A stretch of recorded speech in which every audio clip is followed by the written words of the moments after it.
pionera de esta segunda ola del feminismo en México, que junto con otras mujeres ha luchado, ha escrito, ha pensado, ha compartido con otras que, como ella, ha buscado que las mujeres logren una posición mejor en este mundo, en la política, en los espacios académicos, en los espacios de la casa también. Simplemente quisiera decir, si alguien quiere ver su currículum, si no la conoce, pueden consultar en Google. No me ha permitido leer la amplia trayectoria que ella tiene, y simplemente decir que ella es profesora en el PUEC de la UNAM, el Programa Universitario de Estudios de Género, que ella es antropóloga y directora de la revista Debate Feminista. Me gustaría comentar, compañeras y compañeros que hoy nos acompañan en esta conferencia, que lo que hemos compartido como feministas, lo que hemos tratado de construir, de crear y de empujar, no es una simulación. No es una simulación, es algo en serio.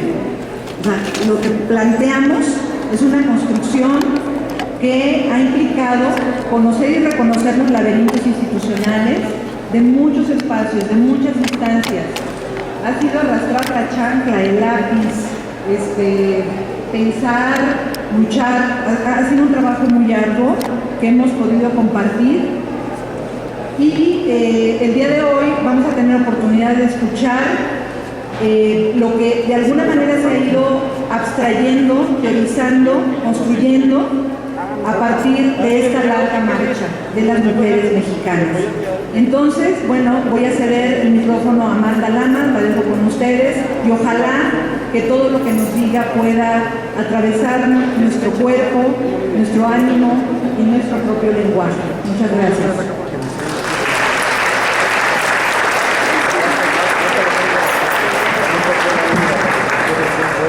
Hola, buenos días, tardes ya, son casi las 12:30.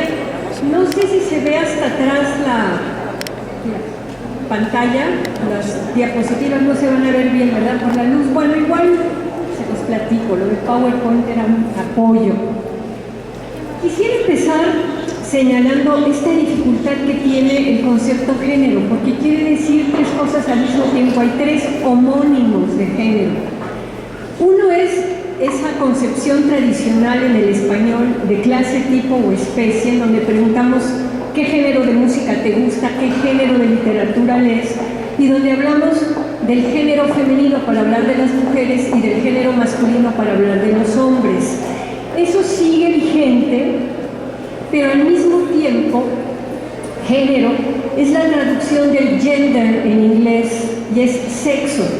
Y por eso muchas veces cuando hablamos de la brecha de género, que un ratito voy a decir en qué consiste la brecha de género, de lo que estamos hablando es de la brecha entre una población de mujeres y de hombres, o sea, de una brecha de sexo, pero se está usando de manera indistinta género y sexo.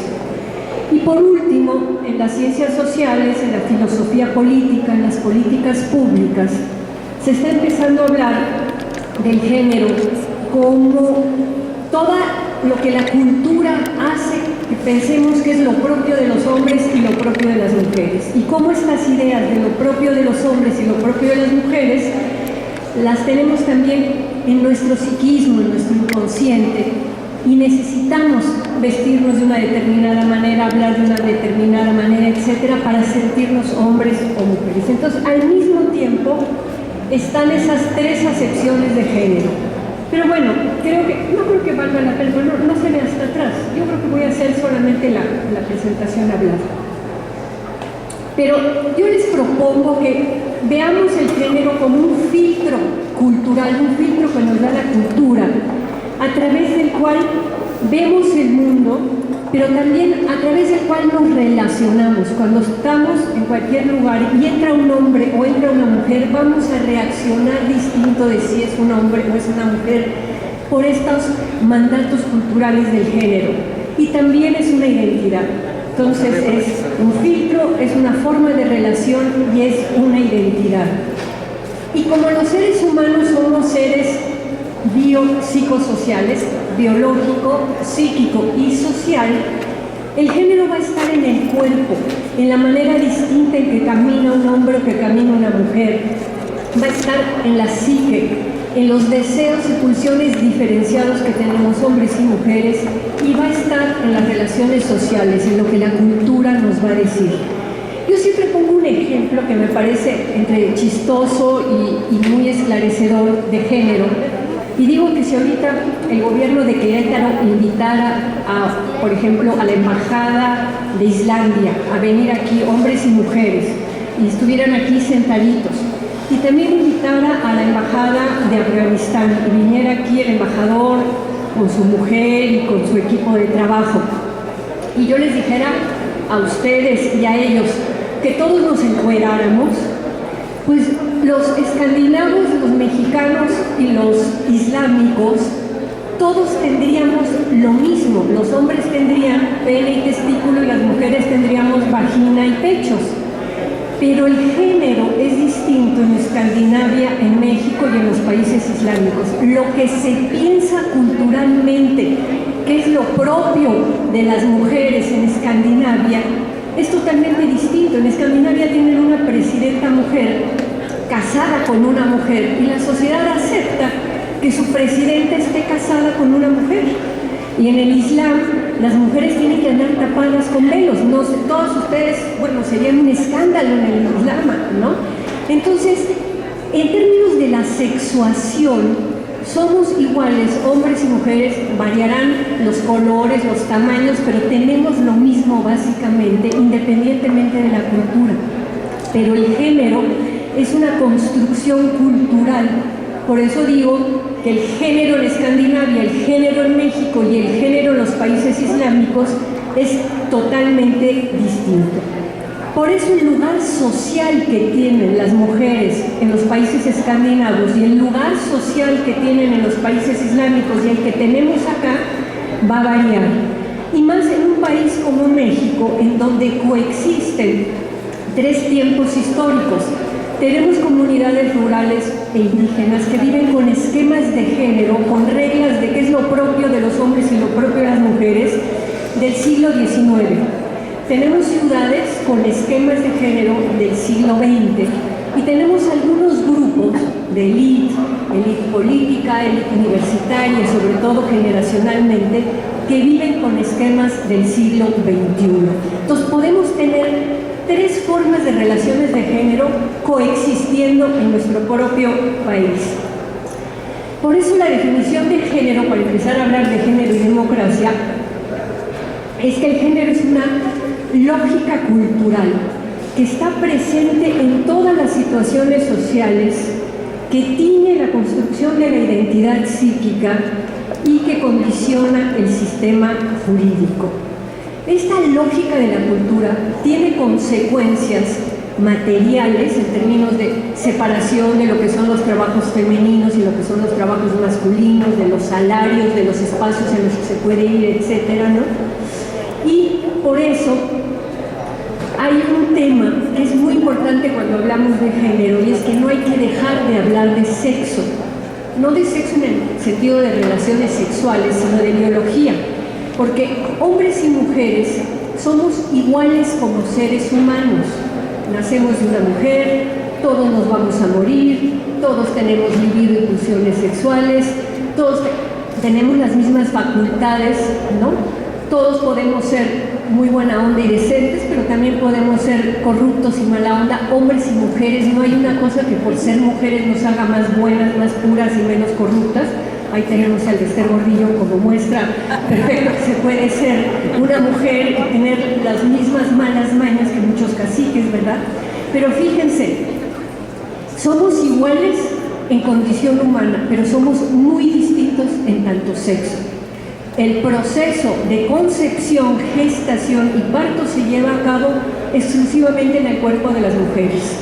Necesita la colaboración imprescindible del hombre, porque sin esa colaboración de fecundación no habría para nada este proceso maravilloso, pero somos distintos como sexos. Y esa diferencia hace que sea indispensable alcanzar equidad. Equidad es igualdad con reconocimiento de las diferencias, ¿no? Entonces la igualdad, pero reconociendo las diferencias, reconociendo si una mujer está en un embarazo de 6 meses, no la vas a mandar a hacer el mismo trabajo de estar cargando cajas o haciendo así. Entonces, por eso es importante el tema de la equidad. El término equidad viene del ámbito de la justicia y es esta cualidad de los fallos, los juicios o los repartos que se da a cada persona según corresponda a lo que tiene o a lo que no tiene.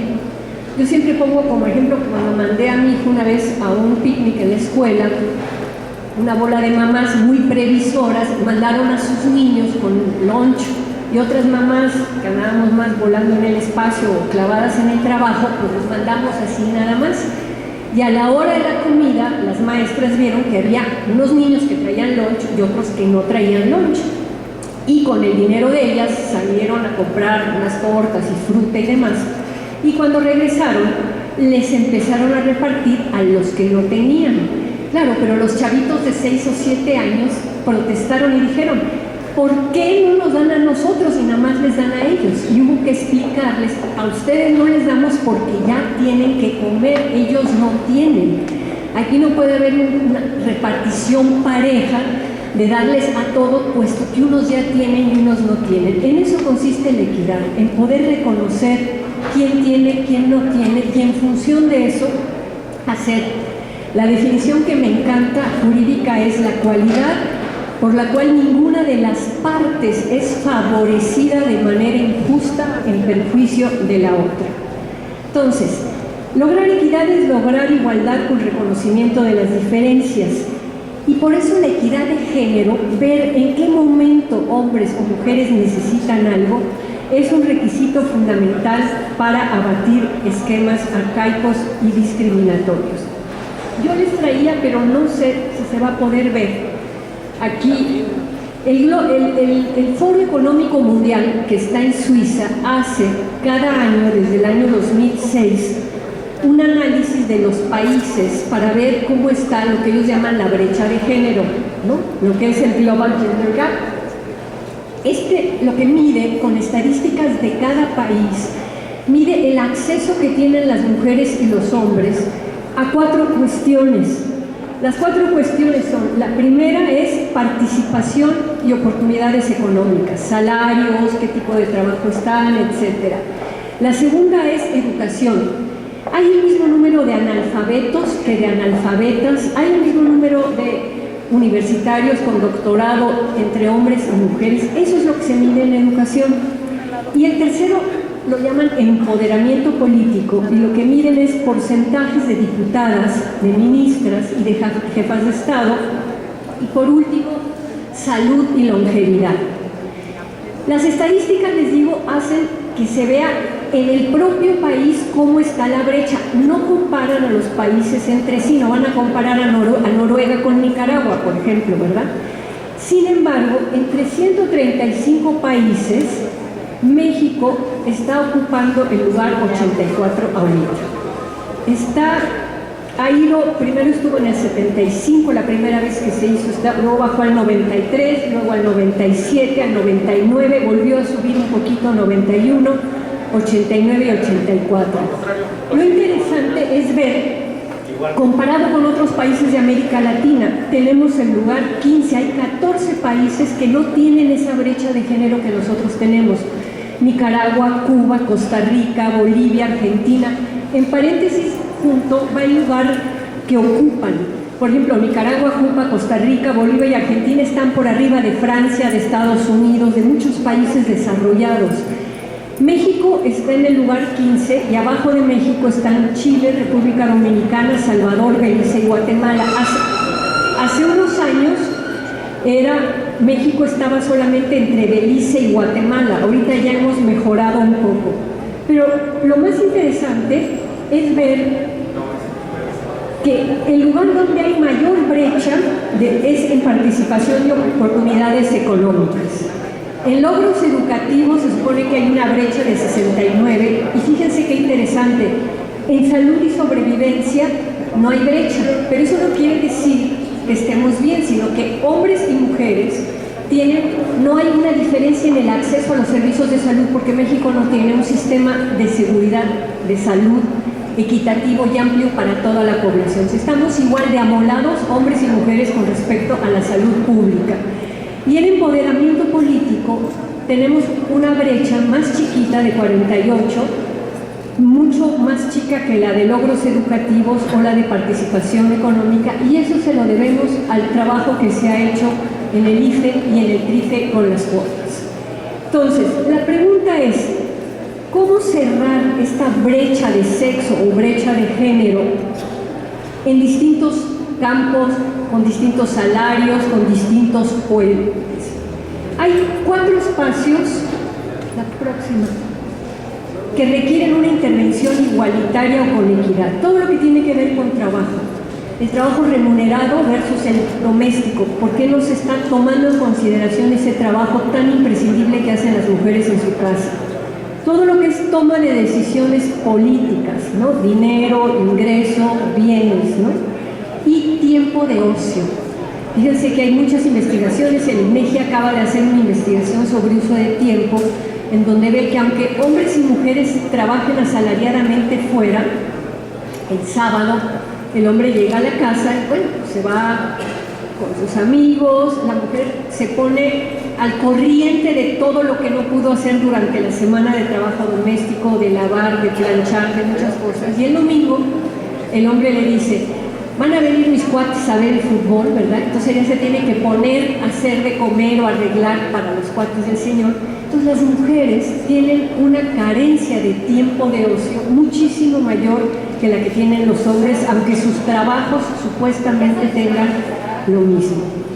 Ahora, el tema de hoy es ciudadanía y democracia, por eso quisiera regresar al tema de la toma de decisiones políticas, y ya lo decían aquí creo que es doctor, ¿verdad? Estaba sentado de este lado, ¿no? De que la democracia no se reduce a las elecciones.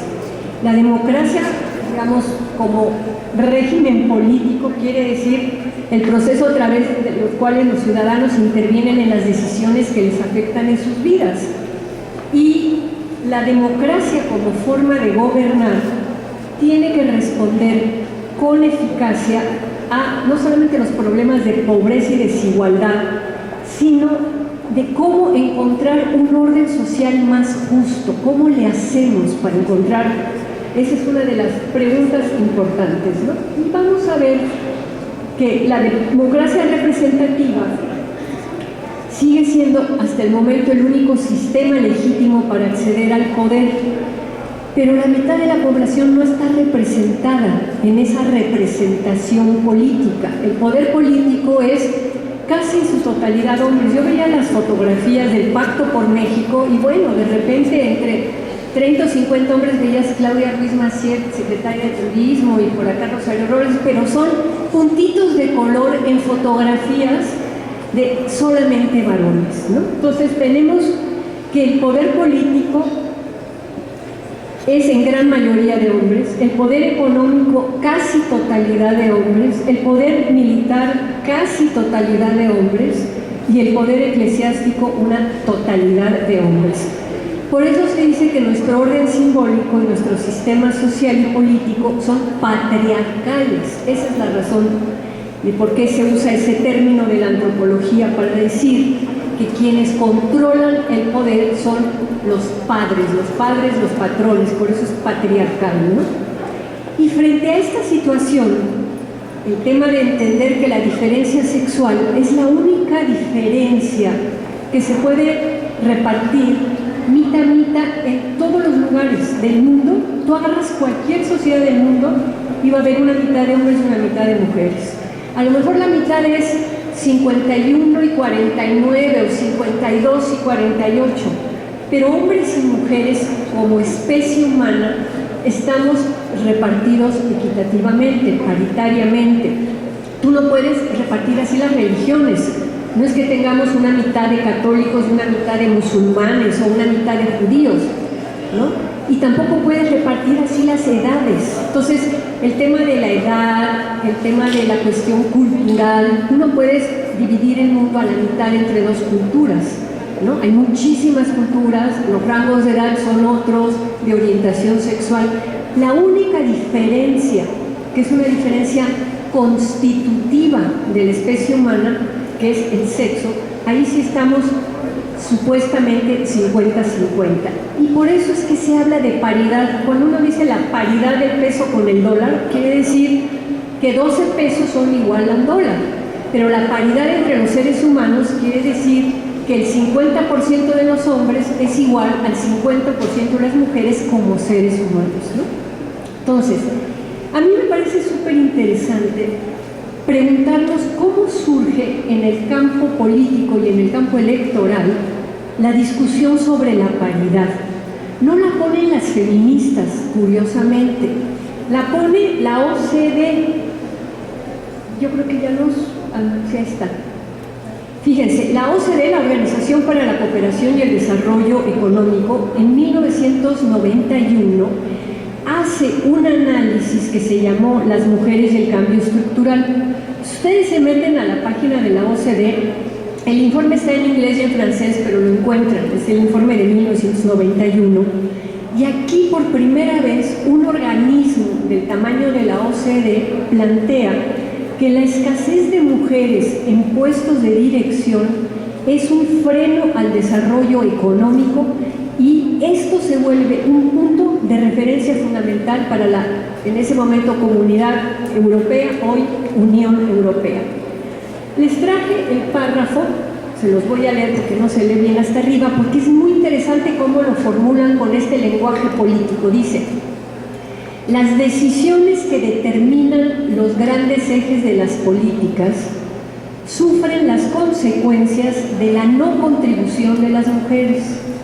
Estas decisiones se toman en instancias y grupos de predominio masculino y tienden a reflejar los valores, los puntos de vista y la experiencia personal de los autores. Si las mujeres participaran más en la toma de decisiones colectivas, probablemente las políticas de ajuste estructural responderían mejor a su situación y a la diversidad creciente de modos de vida y modalidades de empleo. Para crear un ambiente más propicio a la participación y a las iniciativas de las mujeres, hay que combatir los obstáculos estructurales que actualmente se les oponen. Esto implica medidas de acción positiva para dar a las mujeres un poder de decisión y mejorar su eficacia política. También hay que tornar más transparente y más accesible el proceso de decisión. Entonces aquí están diciendo que las decisiones se toman en grupos de predominio masculino y que hay que hacer acciones afirmativas para que las mujeres participen.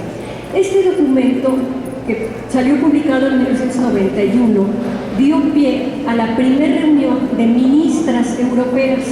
La ministra de Turismo, la de Desarrollo Social, todos los ministerios femeninos, digamos, se reunieron para plantear que tenían en sus países que empezar a hablar de paridad, de decir, ok, en los lugares de toma de decisiones, en los gabinetes, en los consejos de dirección, tiene que haber mitad hombres y mitad mujeres, porque así las mujeres van a llevar una mirada de la problemática de las mujeres y va a haber una especie, digamos, no solo de equidad, sino de cambio en las políticas.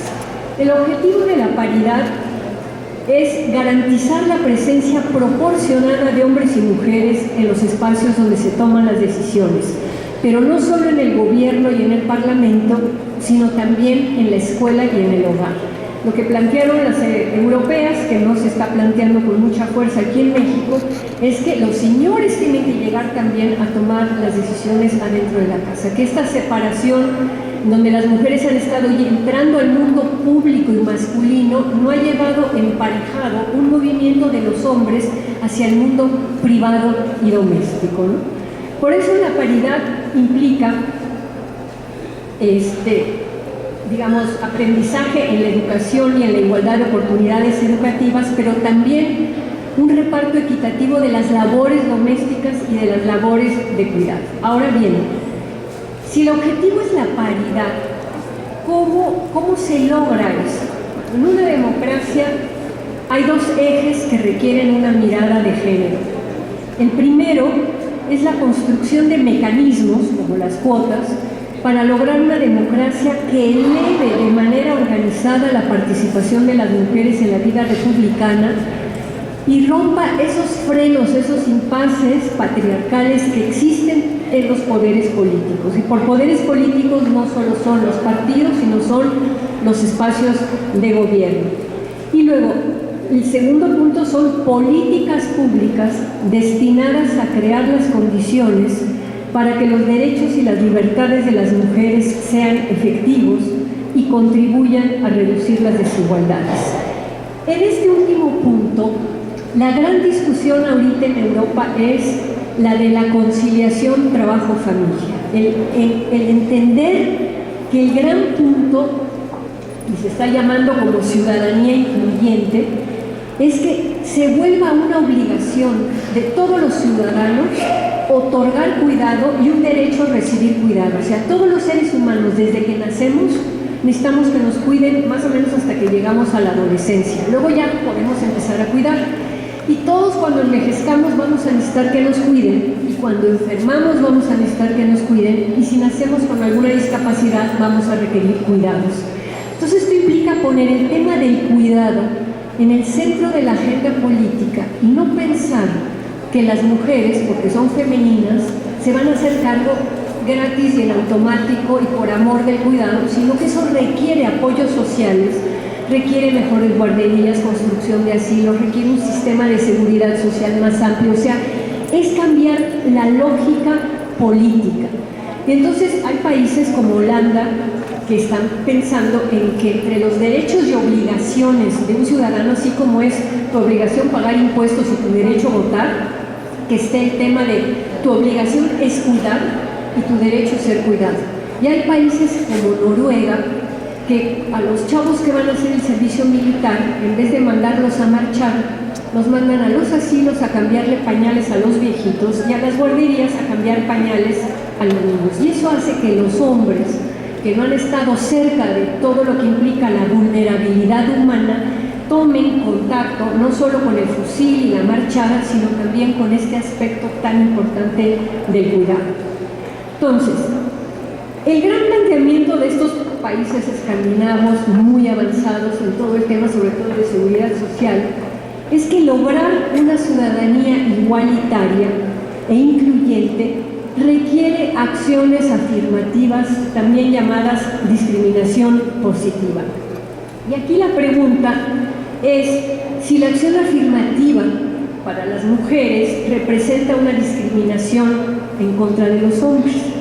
No sé si se acuerdan, las acciones afirmativas surgen en 1961 en Estados Unidos con Kennedy. Kennedy las hace para la población afroamericana cuando se da cuenta que las personas de origen africano que llegaban a la universidad y terminaban una carrera, cuando salían de la carrera no encontraban trabajo. Entonces, por ejemplo, en el estado de California, el 20% de los médicos eran personas negras, y cuando se revisó cuántos médicos negros había en los hospitales públicos de California, se dieron cuenta que no había ninguno. Los traían de camilleros, de enfermeros, de choferes. Entonces Kennedy dice: vamos a hacer una acción afirmativa a favor de la población afroamericana. Luego Lyndon Johnson y posteriormente Nixon la amplían, y no es solamente a la población afroamericana, sino a todo lo que se consideran minorías, pero además a las mujeres, ¿no? Entonces, a partir de 1968 se establece como mecanismo transitorio la cuota, ¿no? La cuota para mujeres, la cuota para negros, la cuota para personas homosexuales, etc. Y cuando en México se lleva a cabo la primera conferencia de la mujer en 1975, todos los países firmaron un documento en donde se comprometían a hacer leyes de igualdad y a tratar con igualdad a hombres y a mujeres. 5 años después es la segunda conferencia que se lleva a cabo en Copenhague y se hace una valoración de qué habían pasado estos 5 años. Y lo que pasa es que se dan cuenta que como una sociedad desigual tiende a repetir la desigualdad en todas sus instituciones, por más de que la igualdad esté consagrada jurídicamente o constitucionalmente, que no basta declarar la igualdad de trato cuando no hay igualdad de oportunidades. Y plantean, a partir de 1980,